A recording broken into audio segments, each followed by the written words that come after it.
6h46, l'heure d'ouvrir le kiosque d'Europe 1. Thomas Soto.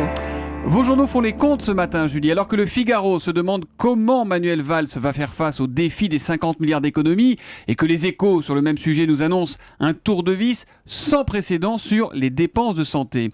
La Voix du Nord fait de la politique et titre « Coup d'arrêt ». Jean-Louis Borloo est à la une, évidemment. Et puis Direct Matin nous rappelle qu'il y a 20 ans débutait le génocide rwandais. 20 ans après, les plaies toujours à vif enchaînent Ouest-France. Et puis en page intérieure, le Figaro nous emmène dans des écoles catholiques plébiscitées par les musulmans. C'est un reportage vraiment étonnant où l'on apprend qu'en Seine-Saint-Denis, par exemple, les établissements catholiques comptent au moins un tiers d'élèves musulmans. Idem dans la périphérie de Lyon ou à Saint-Étienne. Et puis dans les quartiers nord de Marseille, un collège en reçoit 98%. Au collège privé Pascal de Roubaix où s'est rendue la journaliste du Figaro, une prof témoigne. Entre catholiques modérés et musulmans modérés, on s'entend sur des valeurs communes de respect, d'amour et de solidarité. Mais il ne faut pas se tromper. Là-bas, la première motivation des parents, ce sont les résultats, les bons résultats au brevet des collèges. Ils sont bien supérieurs à ceux des établissements publics. Alors, il y a quand même parfois quelques petits ajustements à faire, comme par exemple lorsque des élèves de terminale refusent d'aller à la piscine pendant le ramadan. Pourquoi ? Eh bien tout simplement parce qu'ils ont peur d'avaler de l'eau. Mais dans ces cas-là, c'est l'obligation d'assiduité au cours qui l'emporte. Et puis on a l'impression que c'était il y a un siècle, mais pourtant le second tour des municipales, c'était il y a une semaine. Thomas. C'est vrai, ce matin, aujourd'hui en France, il revient avec un angle original, le gros blues des maires perdants. Ainsi, l'ex-maire d'Asnières-sur-Seine, par exemple Sébastien Pietrasanta, battu dans les urnes et visiblement abattu depuis, témoigne. Ce départ est brutal, douloureux pour moi et pour mes collaborateurs. On n'y est pas préparé, c'est une forme de deuil. Et il avoue qu'il a pleuré quand jeudi, il a fallu dire au revoir au personnel communal. Autre témoignage, celui de Daniel Goyer, battu d'une voix, une seule voix à Sainte-Hélène-sur-Isère.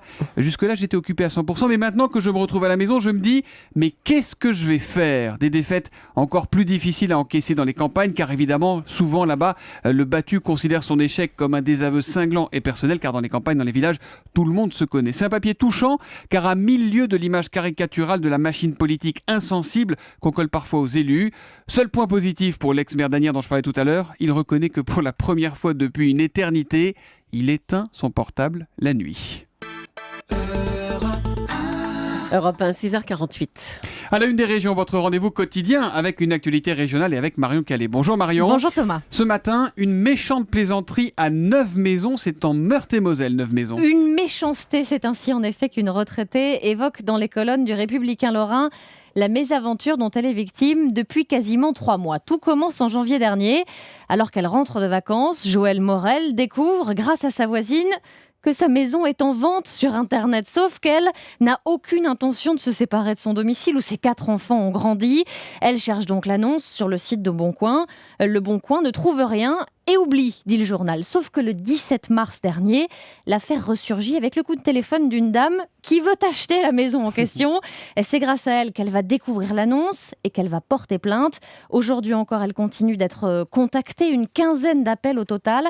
Et pendant ce temps, la vieille dame confie beaucoup cogiter, devenir même soupçonneuse. Qui peut donc avoir rédigé cette annonce qui propose sa maison pour 100 000 € avec cette description acerbe, quartier calme, sauf moi. C'est cela qui fait parler la retraitée de méchanceté et qui lui fait envisager le lien avec une histoire cloche-merlesque. Le mot est employé par le Républicain Lorrain puisque la vieille dame a obtenu récemment le déplacement d'un arrêt de bus scolaire qui était sous ses fenêtres. Alors s'agit-il d'une vengeance des parents d'élèves ?